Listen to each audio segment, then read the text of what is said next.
Hello, good morning, and welcome again to Sports Across the Pond. We are here today with the usuals, Carlo and Nick and myself. This time, where are you guys? We are in different sides of the ponds. So Currently in Rome. Sorry, Nick. I'm currently in Rome under heavy thunderstorm, so I'm close to the station because I have to anticipate the taxi. The city is almost in under a flood. It's incredible. It's really a whatever water bomb or whatever you call it. Ouch. I hope I can wow, somehow go back home yeah, by train tonight.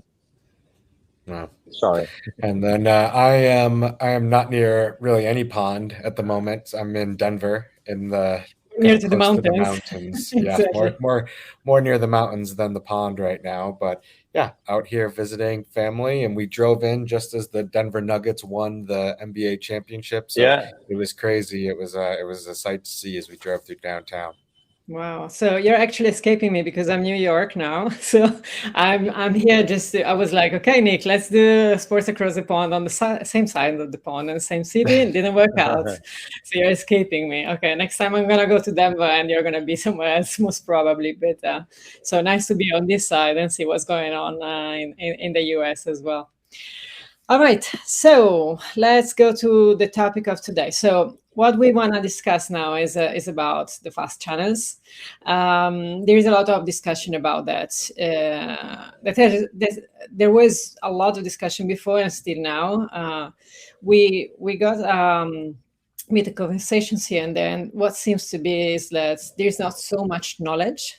Still, it's a very young opportunity, and the sport is actually getting into it as we speak, with trial and error in a way.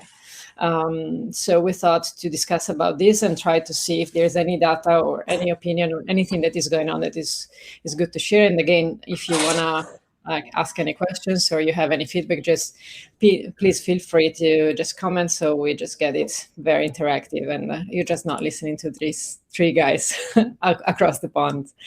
All right, first, what is the genesis and what are the fast channels? I think, Nick, you have something to say about that, don't you?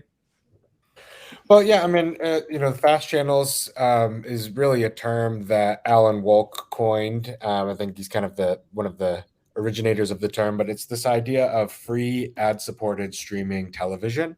So if you think about the various tiers of the streaming television landscape, you have kind of your premium content, which is your SVOD, so the best shows on Netflix or on HBO Max and all of those, like the top tier. Then you have kind of your AVOD, so that's your general Hulu programming or all these new ad-supported tiers that are coming from the likes of Netflix and Disney Plus, right? So that's really good content, but has more ads around it, and it's a different model, but still has some level of payment that goes with that. So you subscribe to Hulu or you subscribe to a Peacock with ads, and you're going to get that next tier of quality program, things that you might traditionally see on live television. And then you go to the fasts, and the fasts are really unique because that's this entire ecosystem that is connected to all the different devices. So the fast channels are basically totally free. They require no subscription and allow you to basically go in and watch different types of channels that exist from all sorts of publishers all over. And so we're seeing this model kind of evolve in all sorts of ways because lots of TV manufacturers now have their own operating systems that are pulling fast into that. You have the telcos that are even offering some of the fast like services. So you have this really large ecosystem of 100% free content that's really more connected to the device that you're actually consuming that content on. So you have folks like Pluto, like Tubi, like Zumo here in the US, and then lots of others. I know DAZN just opened up a fast channel, which we'll talk about. So these are the totally free platforms that are running content inside of there, but it's typically kind of looked at as, I wouldn't say the bottom barrel of content, but it's definitely the less premium type of content. And I think, as we'll talk about in the world of sports, this is where it gets interesting because, you're not talking about the biggest rights in the world or the biggest live games. You're talking about a lot more niche audiences and things like that.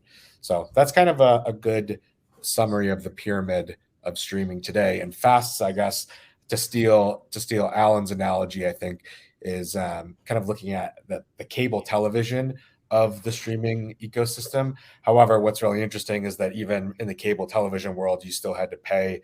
You had to pay as a consumer to get cable, whereas today you're really able, by having access to an internet subscription or an internet-enabled device, you're able to get all this free content. So in effect, by owning a device and paying for internet, you're getting access to the fast world of content.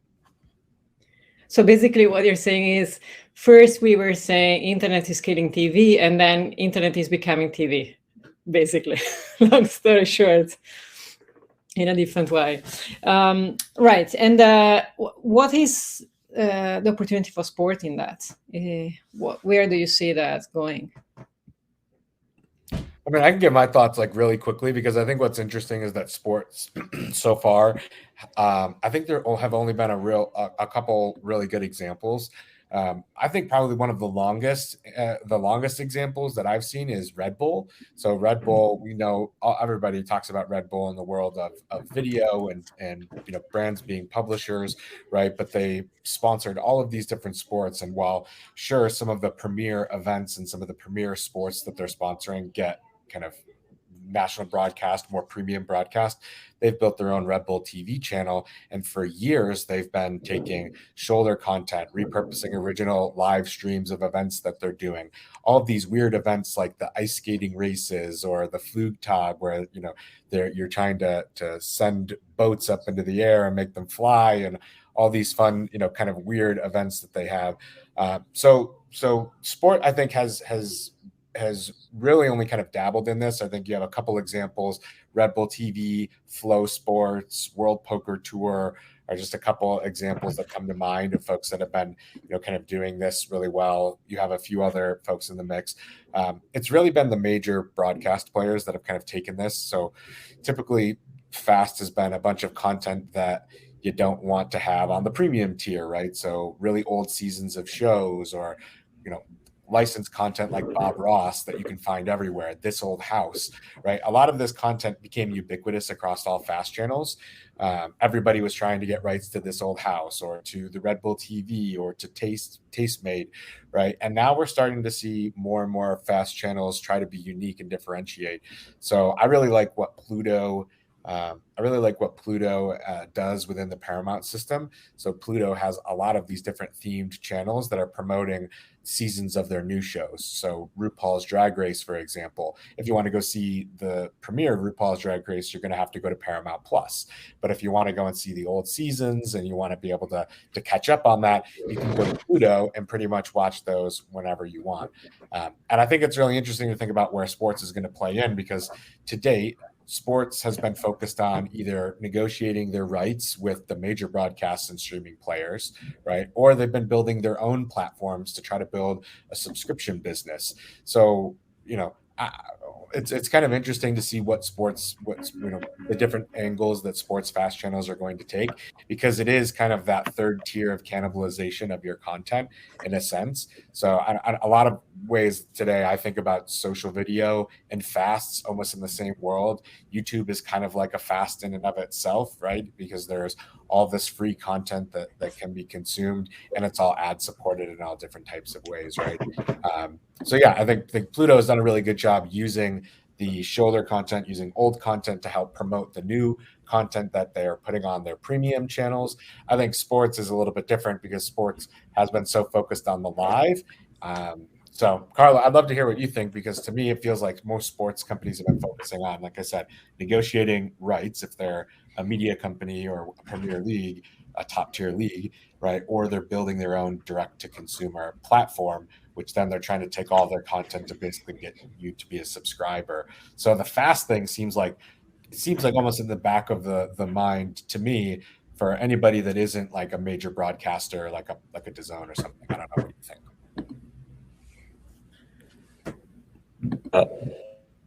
So more in general on Fast, when I saw it coming, I was not complaining. This I know a lot of people don't like this, but I was not super happy about it, because it seems as in this transition from traditional broadcast to a digital streaming, etc., I saw it as a step back.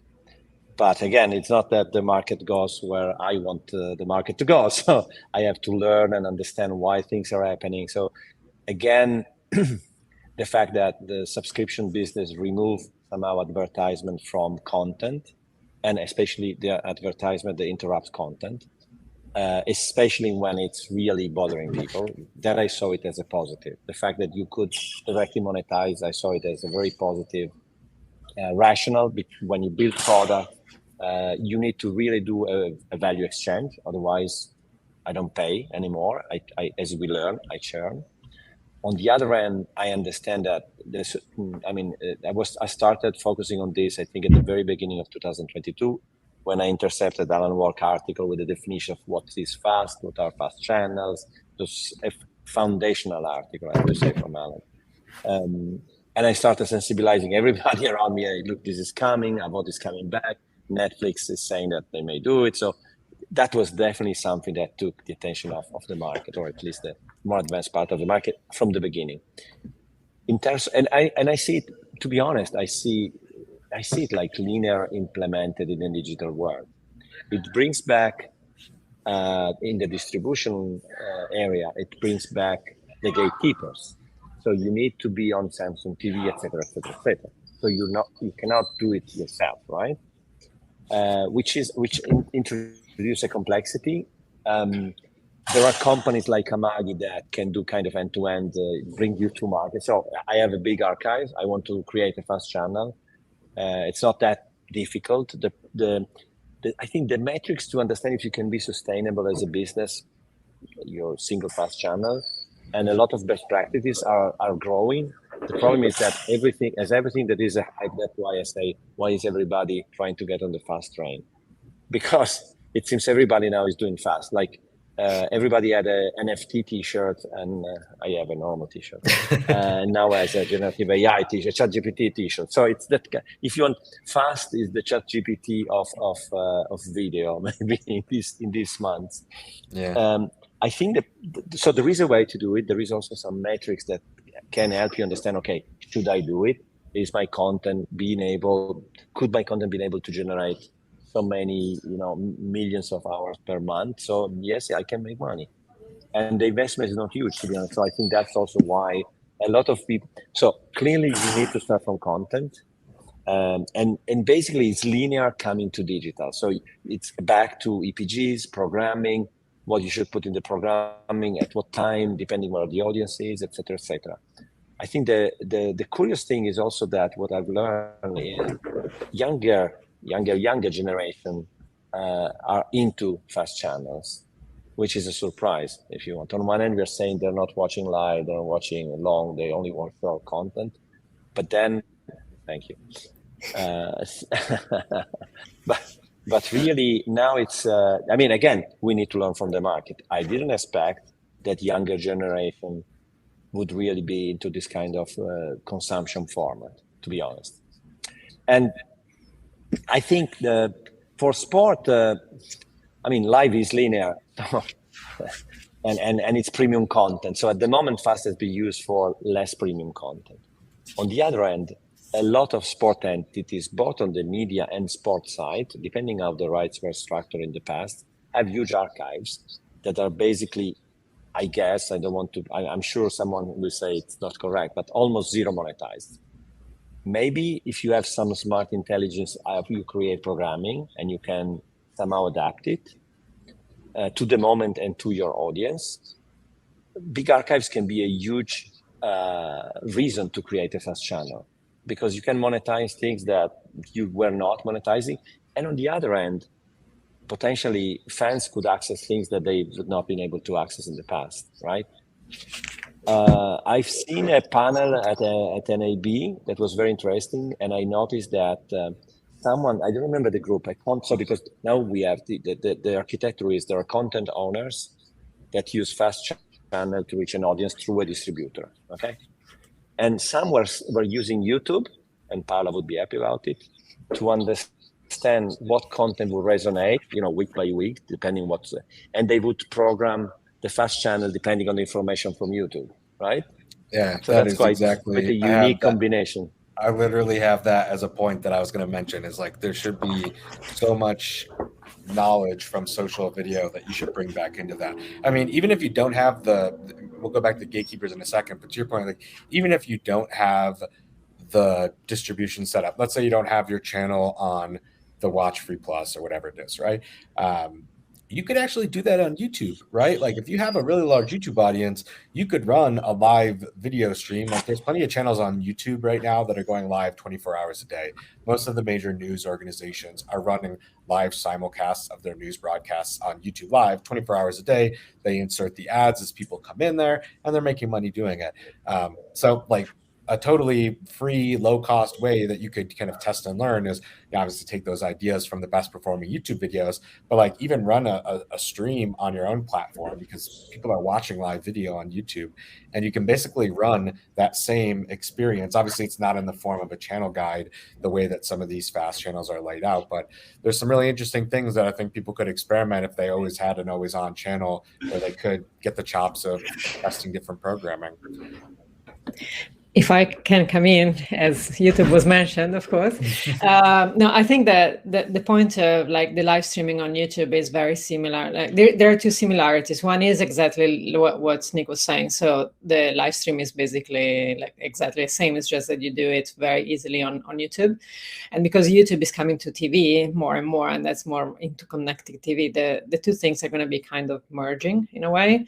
And no matter what, I think that especially niche sports are already doing it. Not really the, let's call it premium sports, but the niche sports that are looking for audience, and they have the audience, but they can't get free-to-air exposure. They're using a lot YouTube. But I think that's especially for this kind of sports where there's a very strong core fan base, and they really struggle to get free-to-air time because it's just very limited time. I think that being both on YouTube and on fast channels, that's perfect, because the key thing is that you actually prove it with the numbers that there is value for your rights, and then you go and actually demand that value. Because usually, especially for more niche sports, it's very hard to get that conversation to negotiate the rights or get airtime at all. So if you can do it yourself, then perfect, because there is an audience for everything, and you can actually go very easily. So definitely very, very fast and effective on YouTube, but same goes with fast. So I think it's a very good opportunity, especially for those type of sports. I think that was mentioned as well in the podcast from Sports Pro, and I think it's the biggest opportunities, especially for them, because that's where you get to your audience very easily, and you give them the option to watch whatever they want. And giving option to users is always the best thing ever. So give them a fast channel, give them YouTube live stream, get the data behind it, and then just go and negotiate your rights based on the data. Because then when you have millions and millions of people actually watching your content, your value goes from here to here immediately. And then you're like demanding. It's not just saying, hey, please put me on air, which sometimes could happen. So I think that especially the data behind it as well, and the proof that there's a strong audience, and the way that you can monetize, because there are brands that want to go there, but they can't otherwise. So the more options you give to brands to go to that audience, that's more brilliant. It is. Yeah, I mean, one of the things that I think that this is like my prescriptive advice for the day, is basically like, if you're getting involved in the fast game, don't expect any audience to just come there naturally because of the platform that you're on. Like if you get a deal with Samsung or Vizio and all these great platforms, it's nothing against them, but like there are many, many, many channels in that guide, right? And you can't expect that you're gonna just get a feature placement because you're doing X, Y, and Z, right? You have to really craft that experience, and these companies really want to have a more customized approach too, right? Like if you have your own fast channel, you really need to lean into marketing to try to acquire viewers on that platform, right? And you need to put in the time and effort and not just wait for that platform. But to your point, Paula, I've heard this example from some other streams as well, is like CrossFit games, which I think is really interesting. Like we worked with CrossFit games on Facebook when they were streaming CrossFit games on Facebook Live. And then I saw that recently I think it was Pluto or Tubi or one of those. They partnered with CrossFit Games and they streamed the CrossFit Games on their Fast platform. And I think that's a really interesting point that you can look to, right? Because obviously, if you're the major ball and stick sports, it's going to be, you're going to be competing at a whole nother level for a different type of rights. But like, if you are the World Highlight Championships or, the badminton world championships, or, maybe not pickleball because that's kind of maybe too viral these days. But essentially, like, you can find a relationship if you're in charge of one of these, lower tier sports, right? And have that, like, so many of these sports are self-sustaining industries. I think about like what lacrosse has done and how they've built their brand and have changed over the years, right? You think about CrossFit as a really great example. So if you build a strong community around your sport, you can actually just go right into one of these fast platforms, no different than you'd walk into a BT or an ESPN or whomever, right? Because you can approach them with that exact same relationship, just knowing, like, listen, you may not be Premier League football, right? You might not be Major League Baseball, but maybe you're the Savannah Bananas, or you're, a local, a smaller, minor league team or something like that, or a unique sport that's different that really people are interested in, right? I think like pro bull riding has built some of their own platforms, right? So think about all these different niche sports, and there's an opportunity for you to go and leverage the infrastructure of a fast that could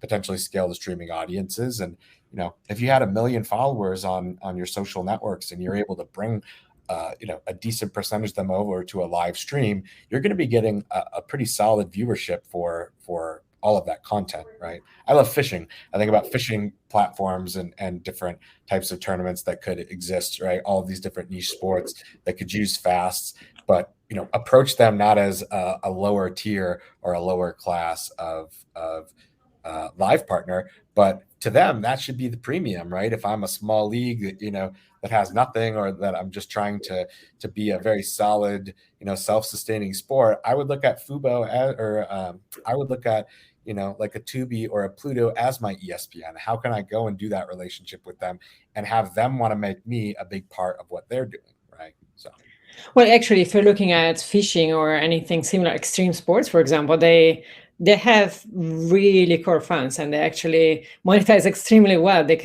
actually monetize very well on subscription as well. So they can go and just go and fasten for other type of content. So those are the ones that can demand real premiums, to be honest. Yeah, I also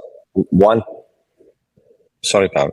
One thing we should mention is DAZN has launched in the last 6 months, I think, 5 fast channel, in some case global, in some case local. I think 3 local, 2 global. And one is for women's sport, if I remember well. One is called Fast Plus, DAZN Fast Plus. So let's see what DAZN, I mean, I haven't seen data for the moment, but let's see how it works for them, because that's from the media. On the other end, there's one problematic that maybe it's very niche, but fascinated me is, you have, as a content owner, because I have my big archive of whatever football video that I want to share on Fast Channel, right? And I will use, say, an integrator like Amagi to do the technical stuff, the programming, etc., the strategy with me. And then I will do the deals, publish the Fast Channel, get it approved on the platform, maybe 1 to start, and then 2, 3, etc. And obviously it's digital, so they know what programming works, what doesn't. My understanding, but I may be wrong, and comment if you already have seen the solution, is that the distributor don't have, so no data format, standard format exists for reporting back to me, if I understood well. So maybe the integrator in this case could do the data management of getting all the different ways that potentially, hopefully, this distributor are giving back. I think this is somehow happening, because it's crucial. I need to know in an aggregated way, because that information I want to put it in my data lake, compare it to because imagine if I have an SVOD and a VOD also. I want to put everything together and understand, how to evolve, content strategies, investments. I need the data. And if, because everybody's kind of competing in the space, they don't create a standard way, or someone doesn't create a standard way of reporting back, I think that's long term, it will be a problem.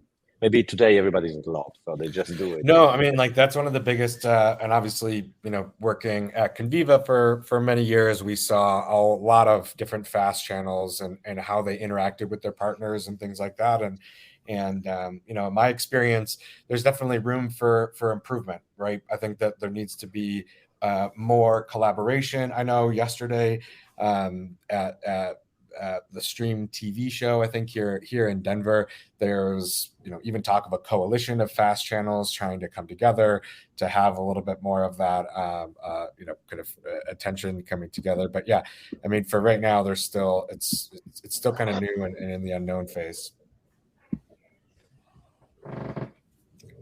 And the data, the data is still a big gap. So there's the way that and I'm not going to name any different platforms here, but I've heard from some folks that run the fast channels that the types of data that they get back from the actual fast platforms are extremely limited versus obviously, if you run your own platform, you could pretty much get second by second data for everything that's in there. So the capacity to share more of the data is there, but as with everything, it's a business relationship. The fast channels are kind of like these new walled gardens, just like the social networks were in a sense. So that's going to come with a new set of measurement challenges that will arise. But I feel like if we're making some progress on the big measurement changes, and there's a lot of development in measurement right now all across the streaming TV landscape, I think that the fast channels, knowing that all of it is digital and it can be measured, it's totally there. It's just more of the business relationship evolving, and then I think that fast content owners are going to be able to have access to more data. Well, we have Agree. a question as well for you, Carlo. Hi, Jonathan. How are you? Hey, Jonathan. Your point on that, what is the best way that fast can affect the marketing funnel, especially in a scenario where you take a diverse approach?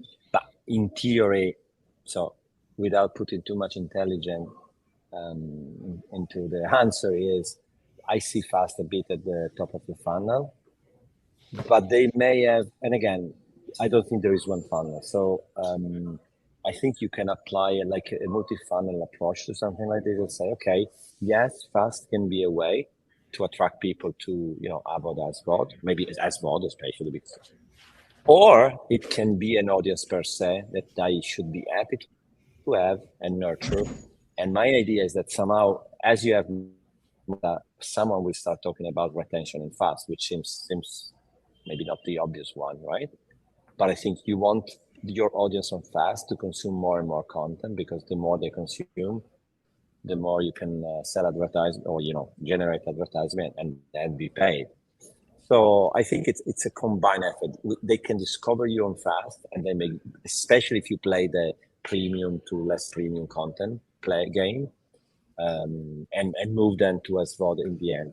But maybe it's an audience, it's a segment that you can happily keep there if there is a retention. So if they consume, because if they come and go for 2 minutes, not a big success, I think. That's my understanding today. So again, no, I would agree. It's definitely it's a dual funnel approach, like you said. If you want fast, it can be your destination and it can be your centerpiece for everything, and if you want to monetize on that. But yeah, I think one of the best examples for the more popular sports or TV broadcasters, right, is that idea of top of the funnel driving to an AVOD or an SVOD experience. So as I mentioned before, this is Viacom or Paramount that's broadcasting RuPaul inside of old seasons of RuPaul and then promoting the latest season as the ads themselves on the fast channel. So if you go in to Pluto TV, you could watch the RuPaul Drag Race channel and you can see all these old seasons of RuPaul's Drag Race, and then pretty much you're going to see a heavy promotion for whatever the latest series is to go to Paramount Plus to watch the newest episode of RuPaul's Drag Race. So that's a really popular model right now, and I think sports could do that too. I think I saw Real Madrid opened up a whole new streaming product today. They have all these different tiers of membership and things like that. But in the future, maybe for Real Madrid, maybe they're taking a small subsection of that, or one old historic match and partnering with a local vendor to be able to acquire more of those folks to the premium tier to watch other Real Madrid content, right? So yeah, definitely can use that as a feeder program.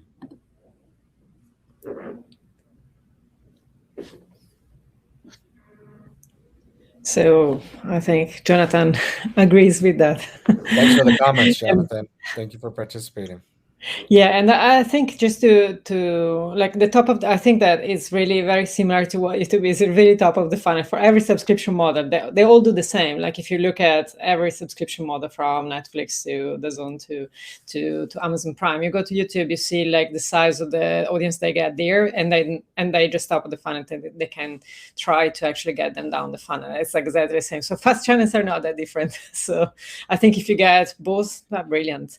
I think we need to wrap up. It has been a very fast conversation on the fast channels. Sorry, my sense of humor is always very bad. It doesn't get any better even if I'm in New York.